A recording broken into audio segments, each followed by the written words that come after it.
valideynləridir. Mən burada olanda həmişə qırıskalamışım. Mama ilə ikimiz gəlirdik. İndi də elə. Baba ilə 12 gün arasında fərq var. Ramazan ayında rəhmətə gediblər. Birinci babam, sonra nənəm. Amma nənəm ağrıyırdı, nənəmi gözləyirdik. Baba düzənmədi. Baba birinci getdi. Ürəyi dayanıb. Nənəm də pis xəstəlikdən getdi. Allah rəhmət eləsin.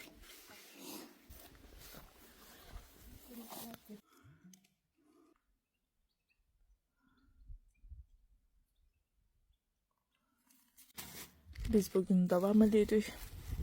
Nam yemek vaktinde olmalıdır. Adzana kaldı. Kraskalı var. İşteyrik. Mamamdı, barımdı ben. Bir çoxlu kleş. Kleş bilirsiniz nedir? Kleş Valera. Kleş Valera. Kleş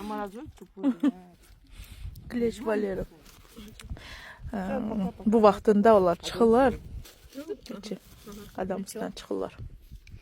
Başçı tamamlandı. Qaldı gül çiçeği ekmeğe. Bura qıraqlara. Da koy.